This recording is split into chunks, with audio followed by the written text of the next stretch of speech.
the fallacy of the naivety that many Nigerians exhibit when it concerns Ndigo. I would explain. There was this trending write up where people were just writing, in my view, total jargon.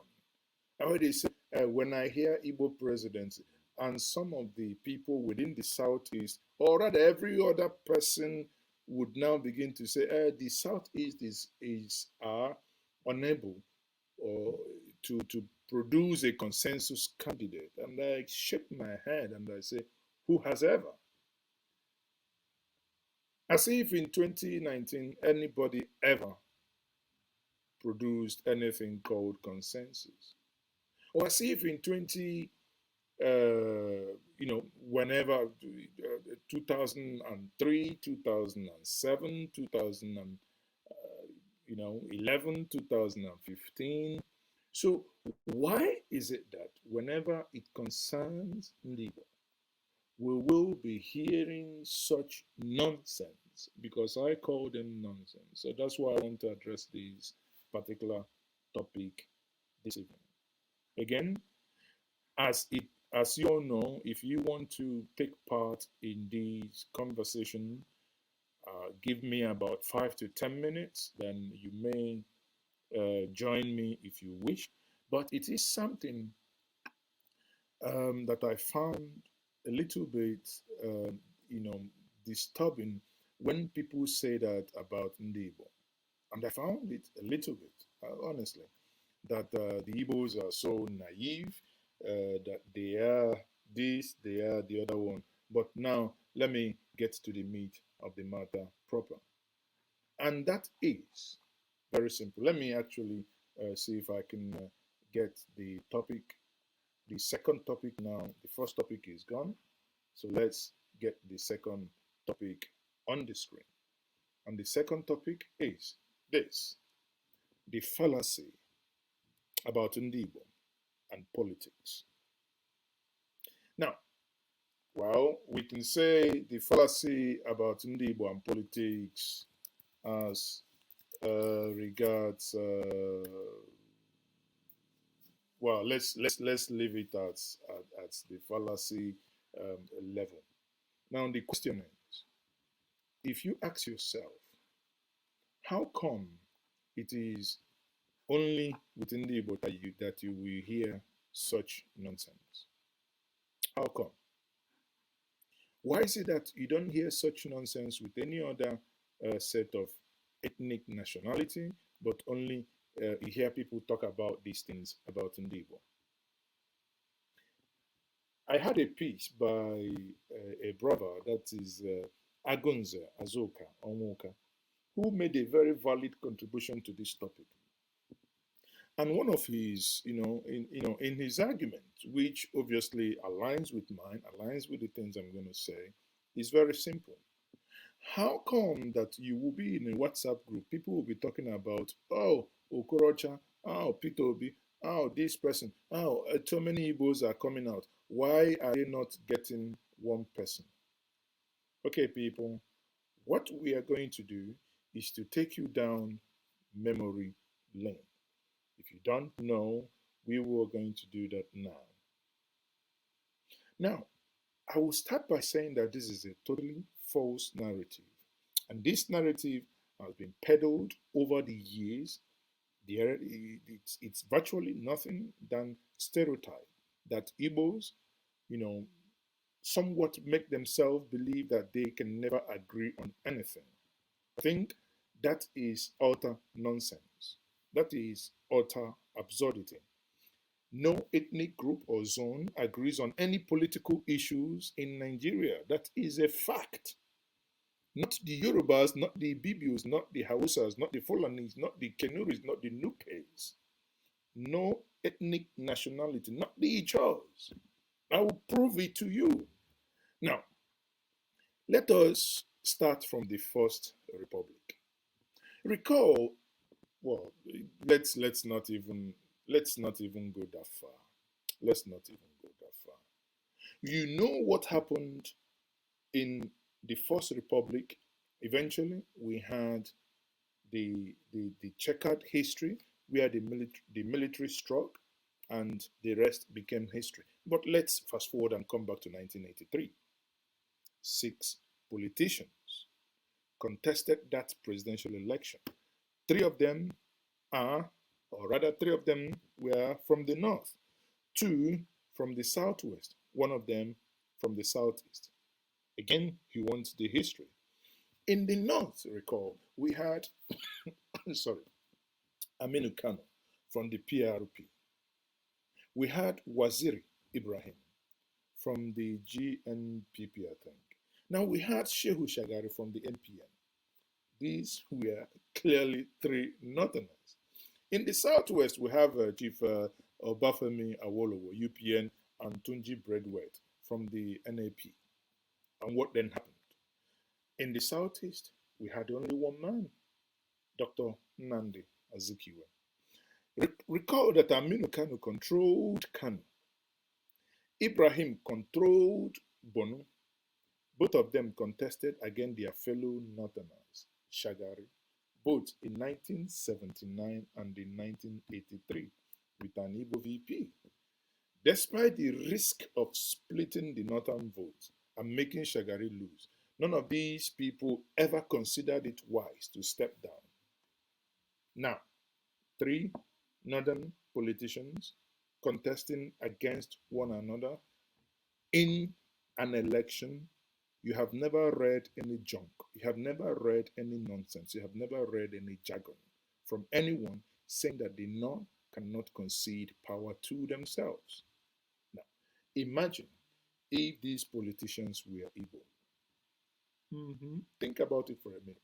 Imagine that was Odius Okalo, Pius Anyi, and maybe Kingsley Morrell contesting in one election. Imagine what would have happened. But again, let's come back to that. Let's leave that. Let's fast forward. Let's leave the military. Come down to 1999. That many of you watching me, no matter how young now, probably if you are not born then, you must have read about it as well.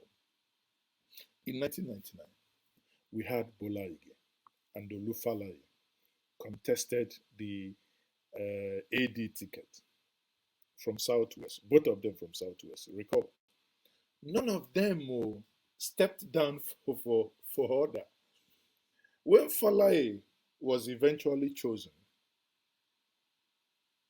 Bola Ige was so angry that it led to the division in both AD and Afenifere. Ogbonnayan, former governor of Abia State, now carved into Ebonyi State. What did he do? Ogbonnayan of APP, then eventually ANPP, stepped down for Fallacy. Why? Stepped down for Fallacy in order for Fallacy under ANPP then to contest with Obasanjo. And what then happened? We all know this. The presidential election came. The presidential election, came and gone. On that 1999, you had Bola Ige, you had Fallacy, you have Olusegun Obasanjo, three Southwesterners. Eventually, a Southwesterner emerging. Meanwhile, in the PDP primaries, Obasanjo defeated Ekwueme, but because Jim Nwobodo contested in that election, if you recall, in Jos, that was where they did the primaries. Till today, many Igbos, especially the people of Anambra, hold it against Jim Nwobodo. But none of them, and many of us, none of us have ever asked one question. With the amount of vote Jim Nwobodo won, how significant was it? It was very, very insignificant. Even if you give Jim Nwobodo's vote to Ekwueme, Ekwueme wouldn't have won us anyway. But it wouldn't have made any difference. But again, it is something used in vilifying, and somebody, why I'm saying this is that many of you Igbos are also now beginning to join them in peddling this falsehood. One thing we'll do here, is to look at these things critically and destroy this narrative against a people because it is totally wrong. Let's go back and say, meanwhile, Bola Ige was not happy that this guy was chosen. Eventually, why Fallacy was angry that Obasanjo was declared the winner of 1999 election, Olufalaye went to court. Olufalaye went to court after losing an election. Imagine if Olufalaye was Igbo. They will tell you that Igbo fight to die, Igbo fight to finish. Ekweme lost that election. Ekweme congratulated Obasanjo, a man who won his own polling unit, because part of the conditions then that you must win your polling unit. But eventually, at the middle of the game, the rule was changed because Obasanjo never won his polling unit. Ekweme went ahead and campaigned for Obasanjo. Olufalaye went to court. At the point now, that election to be won, Ekweme campaigned for Obasanjo. That election was won. Fast forward to 2007. Let's forget about 2003, the moment of Buhari came into the fray. But at least because that one was no change of power. Let's come to 2007. 2007, you had Muhammadu Buhari, you had Atiku Abubakar, you had Umar Musa Yar'Adua, you had I think Kwankwaso in 2007. Because I think Shakarau was still the governor then, if I'm not mistaken. You had Aliu Guzo, you had Ibrahim Badamasi Babangida, don't forget. These were all Northerners, majority of them from the Northwest. What happened? The election eventually narrowed down to 3 Northern candidates: Muhammadu Buhari, Atiku Abubakar, and Umar Musa Yar'Adua. 3 of them full-blooded Fulanese. Full-fledged Fulanese. What happened? Very simple. Umar Musa Yar'Adua won. Buhari went to court in 2011. Nuhu Ribadu, Fulani, Ibrahim Shakarau, your guess is as good as mine. Buhari, your guess is as good as mine. Against who? Goodluck Jonathan. 3 blooded Fulanese again. These are the people that made it to to pick their party and became flag bearers. Forget about 50 odds of them from the same north. And what then happens afterwards? Very interestingly, the 2011 election was lost. But again, if you then ask yourself, why didn't they, in order to have won Jonathan, all those 3 Northern candidates margin together to push Jonathan off? No, they couldn't. They all contested. 3 of them lost to Jonathan. Maybe the result would have been different if they joined forces. Nobody is criticizing them. Nobody is crucifying them, because they will now tell you that that is politics. But when it comes to you making your decision, everyone wants to crucify you. That imagine if these 3 politicians, imagine if Nuhu Badu, Ibrahim Shakarau, and Muhammad Buhari were Igbos. They will tell you that is it, because Igbos, they don't agree. Oh, nobody wants to do this. They don't agree. They don't agree. That's why they lost the election. But suddenly, everyone, 3 Fulanis, no one said anything. Come back to 2014, 2015. I'm taking us down memory lane to prove my point. Some of the fiercest opponents of Jonathan were from where? Not southeast, not north, from south. Who led them? The current Minister of Transportation, Rotimi Chibike Amechi. Today, the strongest opposition in Nigeria today, forget PDP, the strongest opposition is from the north. You talk about Buba Galadima, the one that always want to remove Buhari's dross. You talk about Junaid Mohammed, You talk about Hakim Baba Ahmed. You talk about Atiku Abubakar. You talk about Kwankwaso. You talk about Tambowa. You talk about Makarafi. You talk about Dambanzo, Dankwambo. You talk, who amongst them, all of them, Northerners, heaven hasn't fallen. Nobody is writing nonsense and nobody is writing jargon. Imagine if these were Igbos opposing the presidency of their kinsmen. Some would have used this to wax. If in the words of Onwuka says some would have used this to wax award-winning song. All comedians everywhere. I go die, I go leave, I go bow down, I go lie down. Everybody would have been cracking jokes all of everywhere. Igbo, Igbo, Igbo, Igbo, Igbo. Now, some gubernatorial election had held in recent time in Bayelsa State. About 20 people were killed because of contest between kinsmen. In Edo, the opposition went to court after the election was lost. In Ekiti, the opposition went to court too. But in Anambra, not only there was no report of violence on election day. The only violence that has ever happened in Anambra is when the unknown men did whatever they did. But electoral violence, days of election, that somebody died, somebody was shot. No, you never hear something like that. But in Anambra, that is, there was no report of any violence. All the top contestants congratulated Obiano, congratulated Professor Soludo, vowed not to contest the result despite their misgivings about the conduct of election. Yet somebody will come and tell you Igbos don't like themselves. Igbos don't understand politics, right? People, time to begin to engage our brains.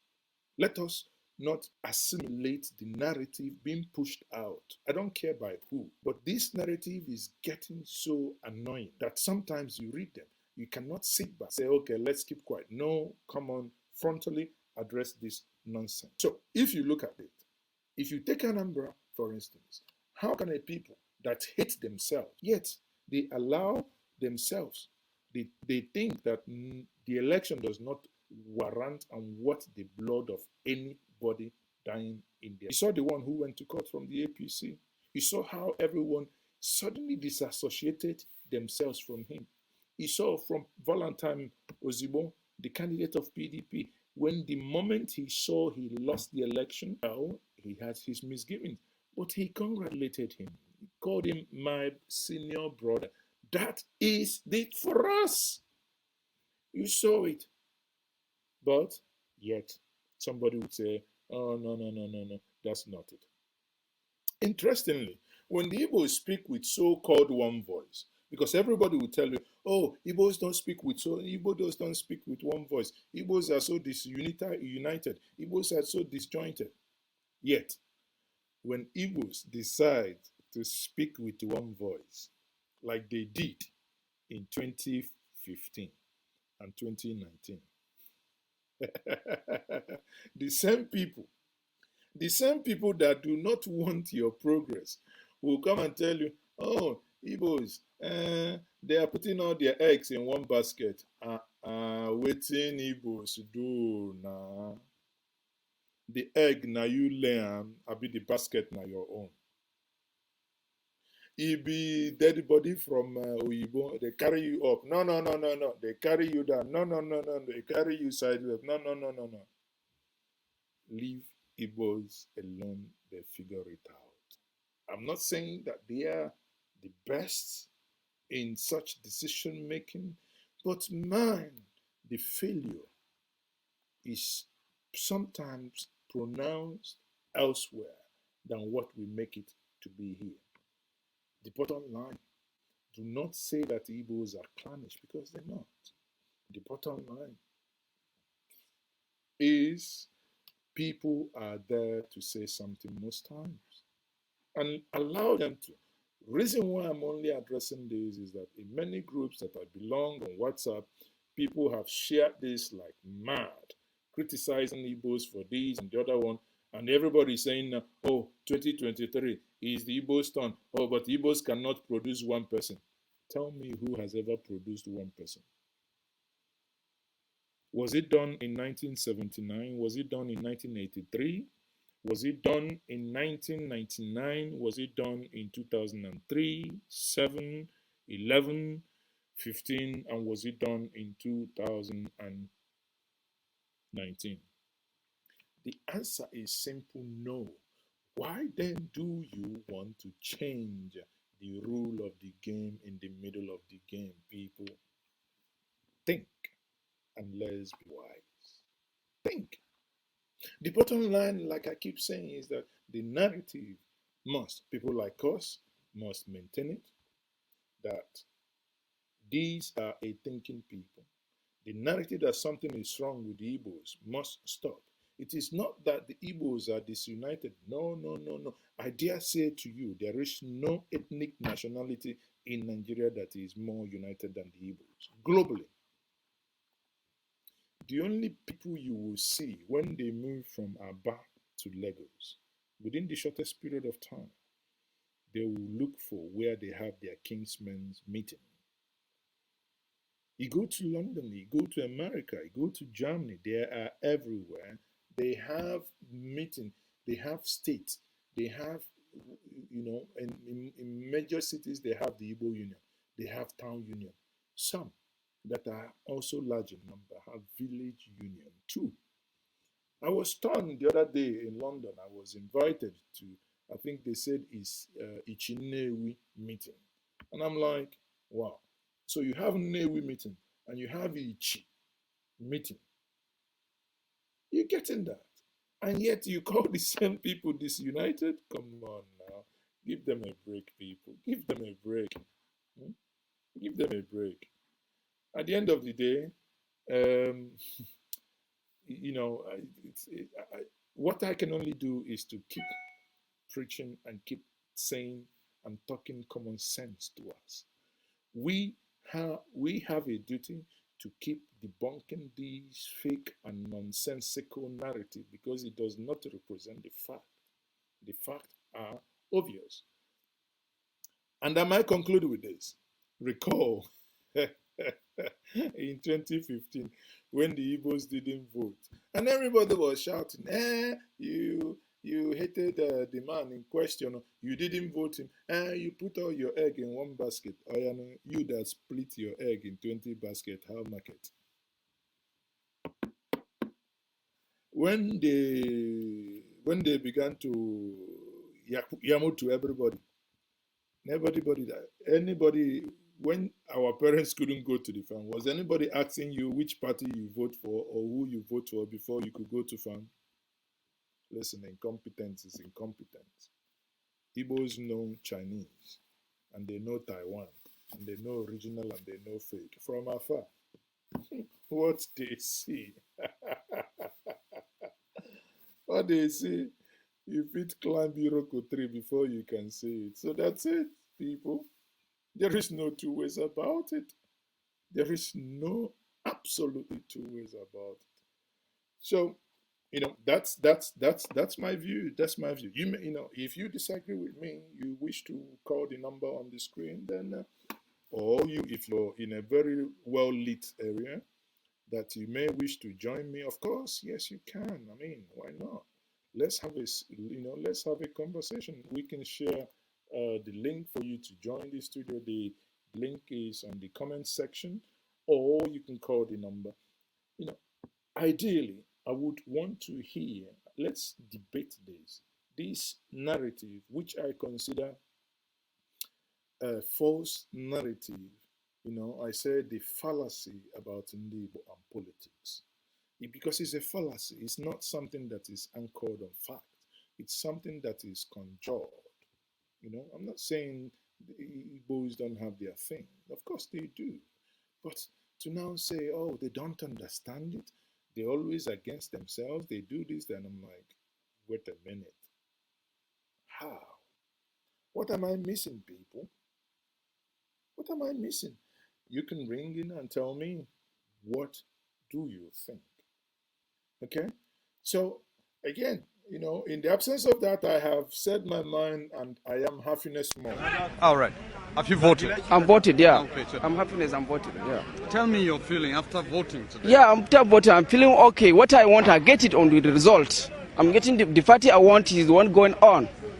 Thank you for that. What are you expecting from these people you voted? I'm voted they can do what you want, and then when they want what they want, inshallah, we'll happiness more, isn't it? So then please, I won't beg them. We suffer almost 10 hours we are standing because of what we want. We need change.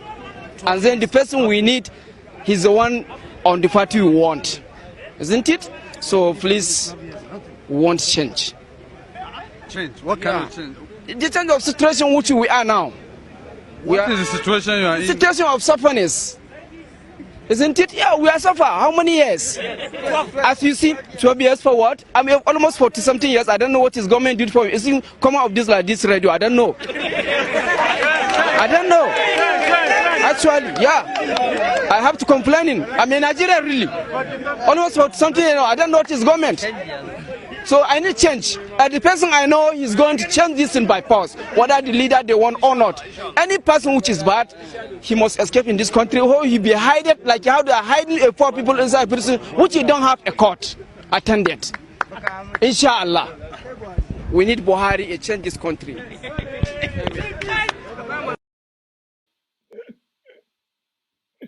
Inshallah, you sorry. You got what you bargained for, isn't it? So I wish I can find him. Let me ask him. Sorry, pardon me. I wish I can find him. I asked him how he's enjoying the shen. Let me see if the situation of sufferness. Let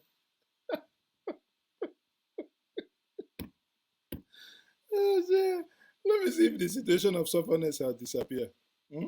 Because if I ask the same person that he brought in, he will say the government has failed to do its principal duty of protecting life or property of. Yeah, he said the government have failed. The principal duty that why you were brought in, you failed have been an issue anyway. But even at that, a man who traveled abroad and came back and was asked, now that you're back, you've rested, probably with new vigor and with new energy, what is going to happen? You know what he said? He said that the IG is losing weight, therefore he's walking in comeback. Are we likely to see a different approach in the fight against insecurity, especially kidnapping, which is a big issue now, sir? No, I have just seen the IG. I think he is still losing weight, so I think he is working very hard. So, Mazi, before my trouser is 36, now my trouser is 35.2.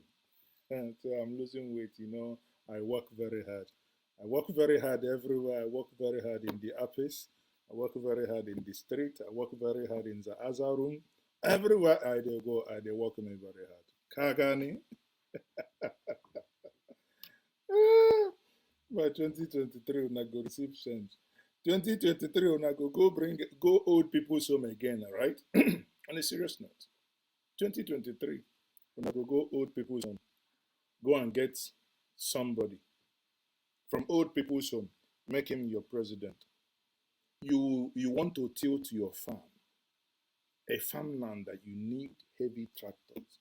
You go and get a Beetle, Beetle, 1.2 liter engine or 1.0. And you be driving the Beetle around. You say, you want to tilt which ground? How can you tilt a ground with such? Anyway, let me take some of your questions and we'll call it a day. So, good evening, house. I beg. This is an emergency. I beg. Everybody